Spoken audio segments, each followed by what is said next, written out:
Hey everyone, this is MNL2, and today in this video, I want to take a look at the best B&M inverted roller coasters around the United States. As of when this video was uploaded, I have been on practically every single B&M invert in the US, aside from some Batman clones, which are all essentially the same, as well as Patriot at Worlds of Fun. So now, I would like to rank all of these B&M inverts in order from least liked to most liked. Before I begin, I would like to mention that I definitely enjoy every single one of these coasters, and I don't dislike a single B&M invert. I just think that some are definitely stronger and more enjoyable than others. One more thing, if you find yourself enjoying any of my videos or find them interesting, informative, or entertaining in any way, then please feel free to like the video below and subscribe with notifications turned on so you'll be alerted whenever I upload a new video. Thank you.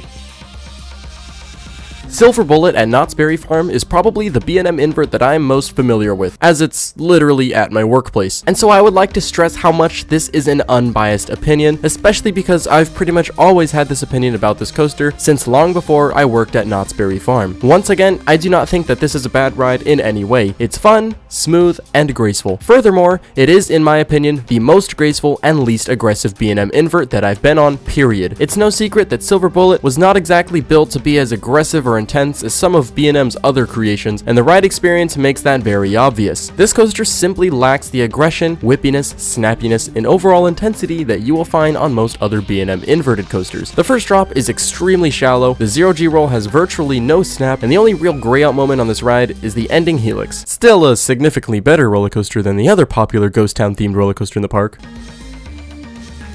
Great Bear at Hershey Park is quite an interesting specimen. I will admit that this is probably the most unique inverted coaster that I've been on, or frankly, just looked at.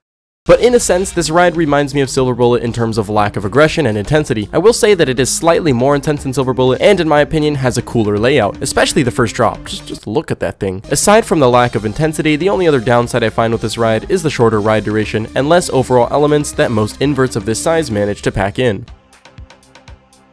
This is probably a very surprising placement for a lot of people. Raptor at Cedar Point is probably the only B&M invert that I would consider to be overrated. Now, I do want to be fair to this ride, as I've only ridden it once and it was practically a first thing in the morning ride, so I am definitely optimistic to rethink this placement after I've returned to Cedar Point and given this ride another chance. But anyways, based on my one ride on Raptor, it just didn't really seem to do anything super memorable or exciting. It was definitely intense in the sense that it made me gray out quite a few times, but it didn't really whip me around or have a ton of snap from my experience. Once again, I am definitely willing to give this ride another shot, but since I have only been on this ride once and it probably wasn't running at its best, this is where I'm placing Raptor for the time being. Contrary to my Raptor experience, Batman the Ride clones are coasters that I have a much better sense of familiarity with. I have only ridden the Batman clone at Six Flags Great Adventure 3 times, but I have ridden the one at Six Flags Magic Mountain far too many times than I could probably count. From my experience, both were virtually the same, and I didn't feel a difference in the slightest. But anyways, these rides are some of the best examples of short but sweet. Okay, I swear I've said that same line or something similar in another video before. Whoever can find that other video and drop the link in the comments gets like 4 free V-Bucks or something, I don't know. Totally not a scam. Anyways, Batman the Ride clones use their tiny footprint beautifully. The 2 vertical loops are crazy intense and will automatically force you to gray out, something that Intimidator 305 fails to do. Yeah, I said it. The zero-G roll and the 2 corkscrews are unnecessarily snappy. Like, if you thought that Maverick is snappy, then you're right. Because Maverick is very snappy. But if you thought that Velocicoaster is snappy, then you're still right, because that Mosasaurus roll is mouth-watering. But if you think that Ghost Rider is snappy, then stop. Get some help. I'm not joking. Someone literally DM'd me and told me that Ghost Rider is snappy. In what way is Ghost Rider snappy? Like, maybe it's snappy in the sense that riding it will snap you back to reality and out of the fantasy that Ghost Rider is the best wooden roller coaster in California, and that you've discovered that fantasy as a result of standing in that musty queue house for over 2 hours watching Cedar Fair Fun TV on repeat, causing hallucinations and apparitions. Okay, so now I've come to the conclusion that people who think Ghost Rider's elite are just victims of Ghost Rider's low capacity and helplessly think higher of Ghost Rider to compensate for the unrecoverable hours spent waiting in line for it. Anyways, Batman clones are very intense and fun, but just kinda short. Taking a deeper dive into examples of short but sweet coasters, we have Flight Deck at California's Rest in Peace #SaveGreatAmerica.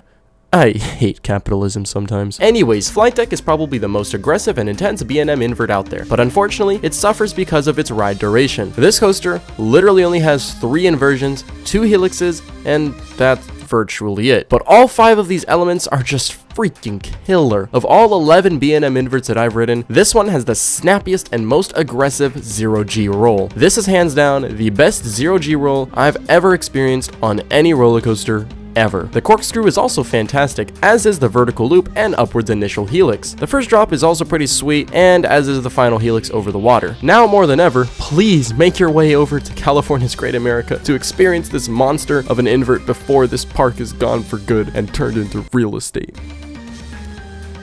Taking a look at my favorite hidden gem, we have Talon, the Grip of Fear, the only coaster on this list that I currently have a 60-second review for, which you should totally check out after watching this video, hashtag shameless self-promotion. Anyways, Talon at Dorney Park was surprisingly incredible. Sure, it may not be as aggressive or as intense as Flight Deck or Batman clones, but it is just so much fun. I think it really has to do with the excellent terrain usage paired with funky elements like the mid-ride drop that actually delivers airtime. Like, you would not get on a B&M invert and expect airtime. That's what hypercoasters are for. And frankly, no, I don't know how Magic Mountain messed up that badly with Goliath. Seriously, how do Hurler or freaking Mindblower manage to have more airtime than a wannabe B&M Hyper? Anyways, Talon has some great elements and exerts a lot of positive Gs, and definitely includes some pretty epic snappy moments. On top of all of that, it is such a beautiful coaster with a really amazing and unique color scheme.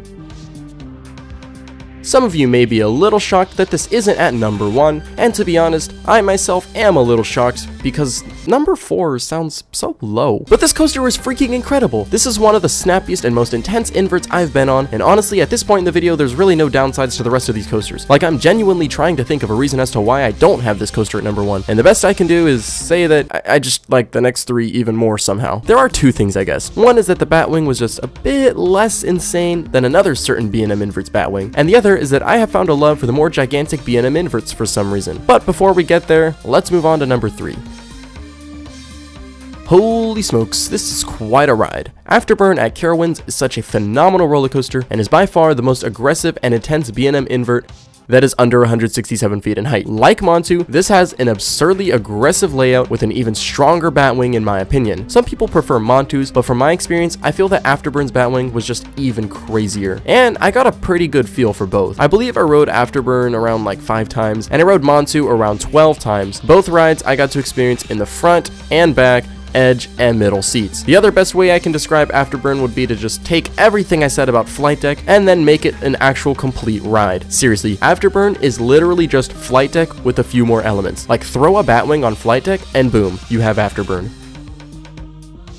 Alright, so I feel like I've talked about Banshee a lot on this channel, so I'll try to make this one brief. First of all, Banshee has the absolute strongest and just best first drop on a B&M invert that I've ridden. The unnerving, steep descent paired with the absence of a pre-drop makes this drop bizarre and just loads of fun. The first few inversions are gnarly and exert absurd G-forces. The pretzel knot manages to be both snappy and intense in terms of positives, and the same can be said about a lot of the following elements. The only other element I really wanted to highlight is the Heartline roll. Since when was it okay for B&M inverts to have a freaking element that delivers freaking hang time? Like, here we have yet another coaster that has more hang time than hang time. Come on, Knots. Anyways, Banshee is incredible and is honestly a somewhat close second to the almighty number 1 B&M invert that I've ridden. Mind Eraser at Six Flags America is my all-time favorite. Alpengeist at Busch Gardens Williamsburg is easily the best B&M inverted coaster that I have ever experienced. Like Banshee, this thing uses its stats, particularly its height and speed, to deliver a super phenomenal rushing speed sensation, and the terrain usage on Alpengeist amplifies that feeling even more as you rush through the forest of the superior Busch Gardens Park. Yeah, let me repeat that. Busch Gardens Williamsburg is better than Busch Gardens Tampa. I smell a controversial Coasters with Contriver video coming. Anyways, I also really wanted to highlight the Cobra roll on this beast. I didn't really talk about Silver Bullet's Cobra roll or Raptor's Cobra roll, but Alpengeist has an unproportionally aggressive Cobra roll. Like, the snappiness level on this Cobra roll is honestly comparable to Montu and Afterburn's Batwing. Not quite at the level of Flight Deck 0G roll, but that won't exist in a decade anyways. Apart from that, the first half of this ride is really the aggressive and intense part, and the second half is much more graceful like Silver Bullet and Great Bear. And honestly, I really like the contrast of the two halves of this ride, as it adds dynamic and character to this attraction. On top of everything, this coaster is also incredibly smooth, and I didn't really talk about the smoothness much with any of these, but for the most part, B&M inverts won't really give you any headbanging. Sure, some of them will be rattly or vibratey, but none of them are uncomfortable or rough in my opinion. Overall, Alpengeist was just the most enjoyable and straight up fun B&M invert that I have ever ridden. So anyways, those are my thoughts regarding the ranking of the different B&M invert coasters that you can ride in the United States. Keep in mind that this video is based on my own personal opinions, and I fully understand that some of you may disagree with anything or literally everything on this list. So if that's the case, then feel free to comment down below what some of your favorite B&M inverts are. But anyways, if you did end up enjoying the video, then please remember to leave a like and subscribe with notifications turned on so you'll be alerted whenever I upload a new video. With that aside, I want to thank you guys so much for watching, and I'll see you in the next video. Goodbye.